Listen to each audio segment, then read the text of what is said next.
Belajar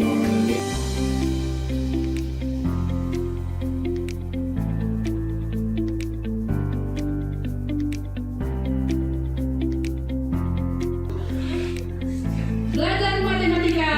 Tidak harus mati-matian. Yes.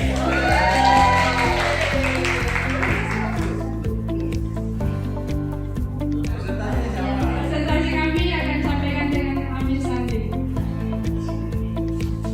Bismillahirrahmanirrahim. Assalamualaikum warahmatullahi wabarakatuh. Waalaikumsalam. Bapak Ibu, izinkan kami mempresentasikan hasil diskusi kami asesmen diagnostik dan non kognitif dan kognitif. Itu kami melakukan tes sederhana. Nanti gunanya untuk dipetakan mana anak yang sudah paham sama mana anak yang belum paham. Jadi kalau anak yang sudah paham nanti tidak perlu diberikan bimbingan khusus. Sedangkan anak yang belum paham, kita perlu kasih bimbingan lebih banyak lagi.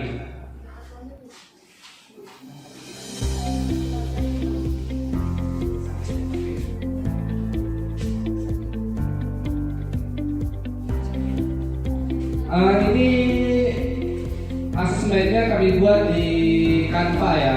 Jadi di Canva itu banyak sebenarnya template-template untuk melakukan asesmen diagnostik yang non kognitif dan kognitif. Jadi kami membuat di sini, nanti di print baru diberikan kepada anak-anak. Di sini ada biodata anak untuk yang non kognitifnya. Di sini kami ingin mengetahui perasaannya belajarnya hari ini gimana. Apakah mereka lagi senang atau lagi sedih atau biasa aja atau lagi sakit. Di sini kita kan pengen tahu kondisi siswanya ya, psikologinya. Jadi kami melakukan asesmen yang non kognitif dengan ini dia gambarnya. Perusahaan kami akan memetakan gaya belajar siswa dengan pertanyaan ketika saya senang belajar ketika. Itu artinya kami pengen memetakan siswa itu gaya belajarnya bagaimana. Dia suka mendengarkan kah, atau suka menonton, atau suka membaca. Nanti kan kita akan melakukan pembelajaran terdiferensiasi. Jadi ini yang kami buat untuk mengetahui gaya belajarnya. Selanjutnya yang kognitif yang tadi ya, banyak di antara siswa ini penjumlahan yang negatif banyak ya Bu, Bapak Ibu. Kayak negatif 34 ditambah 27, padahal ini pelajaran SD, tetapi di SMA ternyata di awal pelajaran mereka juga tidak paham masalah negatif ini. Jadi kami berinisiatif di rumput kami untuk melakukan ini di awal pembelajaran. Jadi sebelum memulai pembelajaran, asesmen awalnya itu kami kasih kuis. Nanti tidak lanjutnya ya kita kasih bimbingan yang belum paham. Materinya apa? Ini untuk semua materi, karena dasarnya kalau ini nggak sampai, kami susah untuk melanjutkan materi selanjutnya. Jadi kami merembukannya itu di compare. Jadi setiap pelajaran, walaupun kelas 1, kelas 2, kelas 3, kita harus ulang dulu materi ini. Karena kita melihat banyak anak-anak yang bisa pembagian begitu.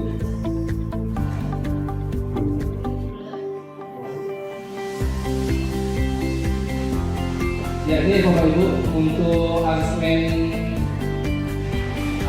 kognitifnya, untuk diagnostik yang kognitifnya. Jika ada saran atau kritik atau ada komentar, silakan Bapak Ibu untuk bertanya. Saya akhiri, assalamualaikum warahmatullahi wabarakatuh. Waalaikumsalam.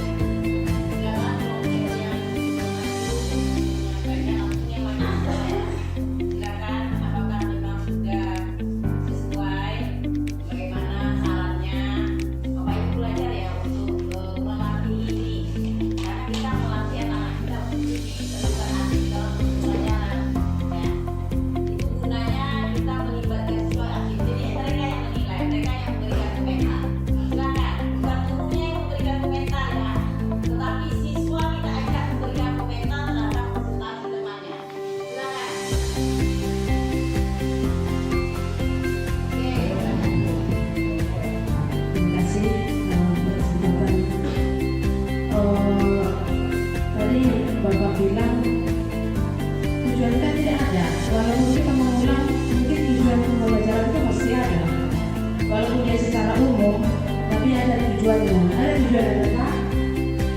Ada. Jadi untuk memetakan siswa yang paham penerimaan operasi dasar. Jadi sebenarnya ini dari pelajari waktu SMP kelas 7 malahan dari pelajari. Cuman kita melihat permasalahan itu ketika bingung dan ditemukan banyak siswa yang paham. Jadi terpaksa kita harus ulang lagi materi sebenarnya kan, walaupun bukan di pelajaran tingkat SMA. jadi yang diagnostik dengan non diagnosis itu seperti apa kalau di tadi secara umum ya Pak? Yang diagnosis itu yang mana Pak tadi? Coba deh.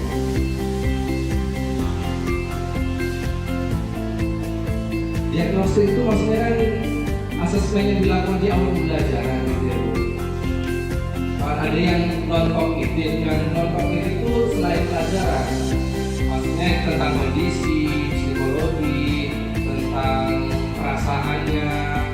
Tuh. Sedangkan kalau yang kognitifnya itu tentang pelajaran itu ya kami kan matematika ya kan.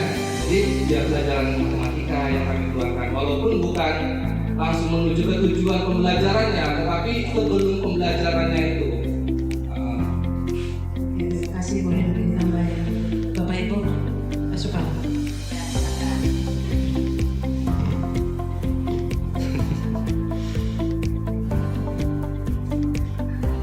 Ya silakan Ibu Cindy, boleh dikomentari ya. Kalau saya mungkin lebih bertanya dan kurang paham untuk pilihan kelompok matematika tentang yang kognitif itu cuma satu ya Pak, tentang menanyakan bagaimana perasaan siswa ini. Di bawah ada juga, ini kan untuk melihat kondisinya ya. Yang kedua untuk melihat gaya belajarnya. Gaya belajarnya pertanyaannya itu, saya senang kan lembarnya kita kasih sama siswa ya. Lembar ini kita kasih sama siswa, jadi siswa itu yang menceklis sendiri, yang melingkari sendiri, atau ikut membuat gambar misalnya boleh kan. Misalnya bagaimana perasaanmu, kasih kertas kosong, suruh menggambar gitu kan, boleh. Misalnya harapan tahun ini ya, berarti dia kan untuk mengekspresikan keinginannya tahun ini apa gitu ya kan, atau dia tahun ini pengen juara 1 ya kan gitu. Jadi lebih semangat untuk belajar. Ya itu menurut saya. Bagaimana Ibu?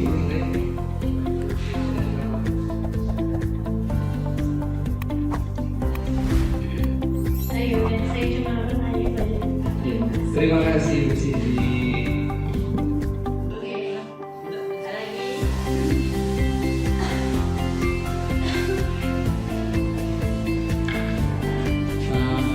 Kita kan tahu asesmen itu tadi ada diagnosis dan kognitif ya kognitif itu kan asesmen untuk penilaian awal. Jadi kalau di situ itu seolah Bapak bercerita tentang keluhan anak gitu kan, bukan yang kita ukur apa yang kita maukan pembelajaran itu. Jadi asesmen itu hanya menjelaskan penjumlahan pengurangan itu saja gitu.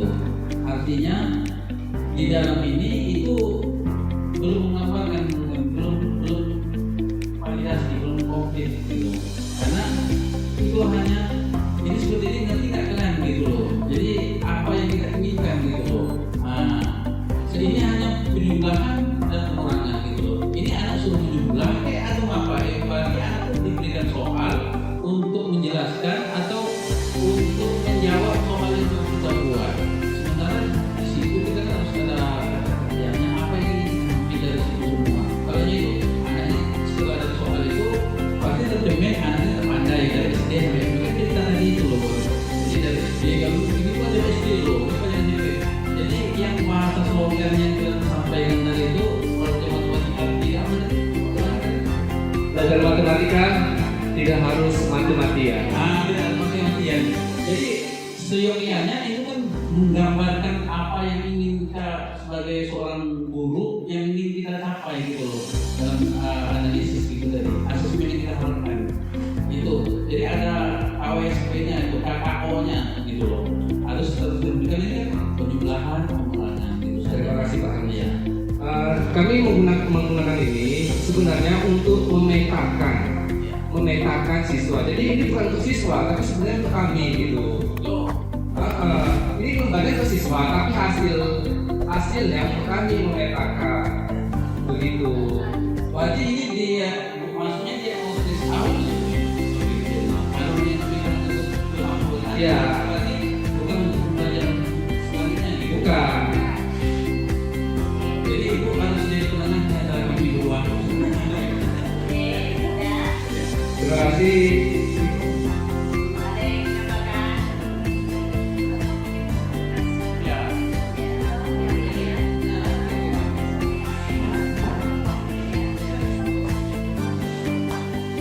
atas waktunya.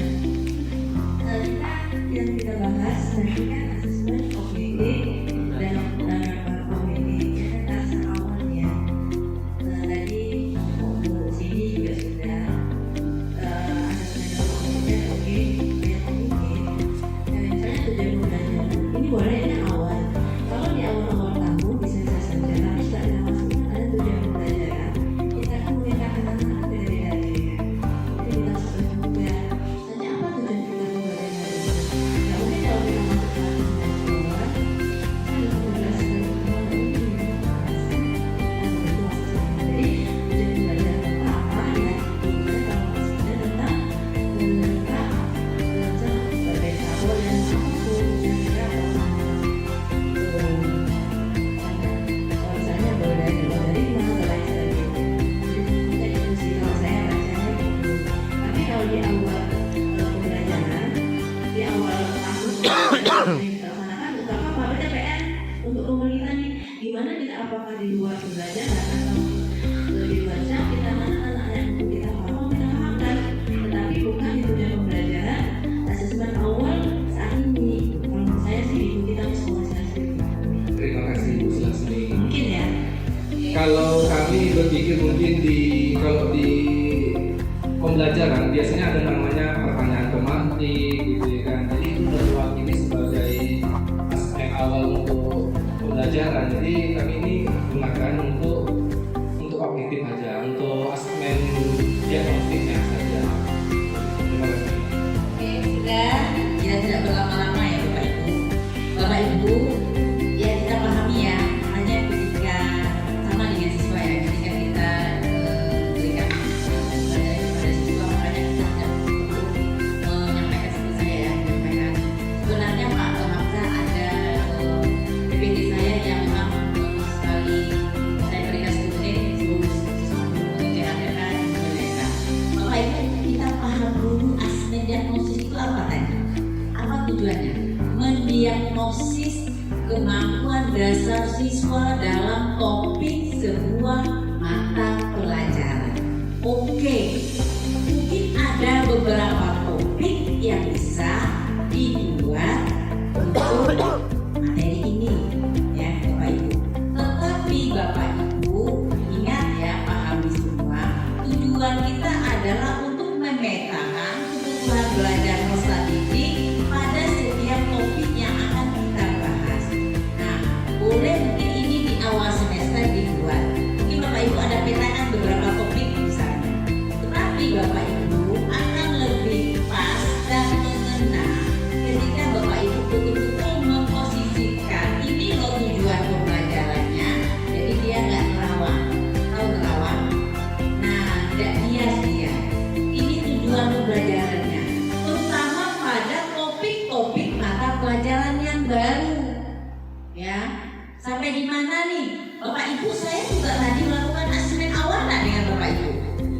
Saya tanya Bapak Ibu, walaupun hanya seperti itu, sehingga saya tahu bagaimana arah dari pelatihan yang saya lakukan, Bapak Ibu. Nah, di sini Bapak Ibu, terutama untuk topik pembelajaran baru, atau Bapak Ibu sudah menyelesaikan satu tahapan topik pembelajaran, itu untuk apa? Untuk refleksi. Kalau ini untuk pemetaan, pahami ya, asesmen diagnosis itu bisa di awal, bisa di akhir, dan bisa di sela-sela mungkin yang dilakukan secara berkala ya. Asesmen diagnosis dilakukan secara berkala ya. Boleh tiap 2 minggu, boleh juga buat bulan, semester, atau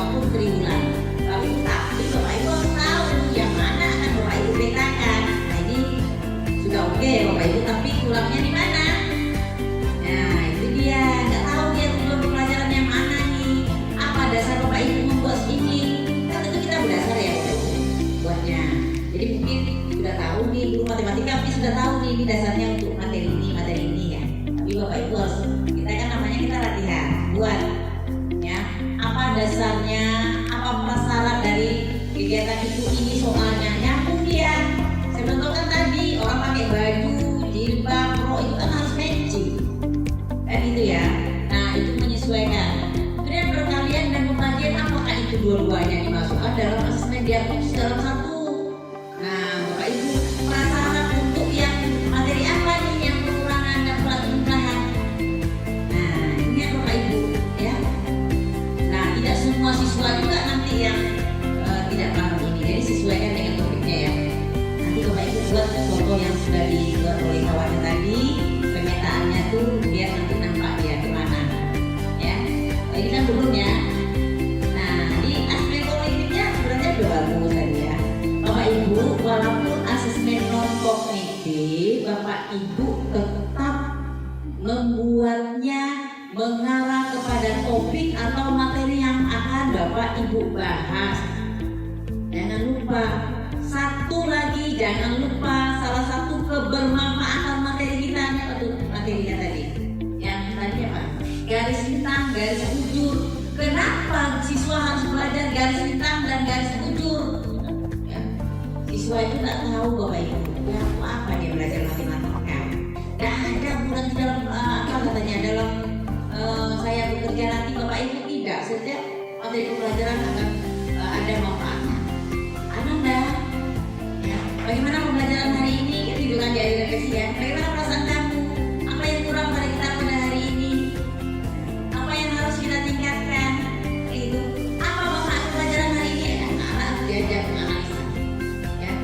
Kenapa kita harus belajar teori Pythagoras? Nah, saya tanya dulu. Ada disampaikan kepada siswa. Untuk apa anak itu diajarkan pelajaran teori Pythagoras? Untuk mengukur ketepatan dan pengukuran. Oke, untuk apa gunanya dalam kehidupan mereka? Untuk mengukur cara tercepat dari suatu titik ke titik yang lain. Ya, berarti dia untuk apa gunanya? Ketika dia untuk melakukan sebuah perjalanan kan, Bapak Ibu jangan lupa itu banyak yang tidak tahu dia guna belajar, tidak tahu dia belajar matematika apa, belajar kalau bahasa Inggris mungkin dia bisa belajar bahasa Inggris ya. Jadi jangan lupa satu direfleksi pembelajaran Bapak Ibu di asesmen dia apa manfaat pembelajaran Bapak Ibu. Jangan Bapak Ibu.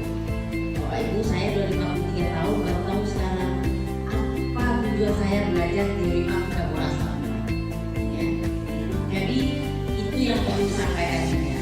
Oke ya, kita berikan aplaus kepada kelompok tadi matematika hebat.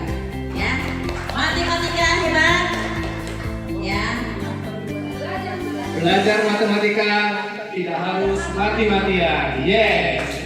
Ada disampaikan juga yang kalian nagri semua. Ada seperti itu pembelajarannya. Aduh. Oke, Terima kasih Sri. Oke, terima kasih ya. Terima kasih, Nanti Bu. diperbaiki nanti ya. Jelaskan. Ambil untuk pribadi saya saja menentukan kemampuan tinggi, sedang atau rendah dari siswa yang saya hadapi. Kemudian ada penilaian proses. Ini saya namakan asesmen proses. Itu dengan cara pengamatan. Ya, karena PPKN ini juga menilai sikap. Ya. Jadi itu saya lakukan pada saat proses pembelajaran. Ya, siswa yang aktif, siswa yang lemah aktivitasnya. Itu aja yang bisa saya sampaikan, Bu. Terima kasih. Kalau ada kurang ya saya mohon ditambahkan. Terima kasih. Assalamualaikum warahmatullahi wabarakatuh.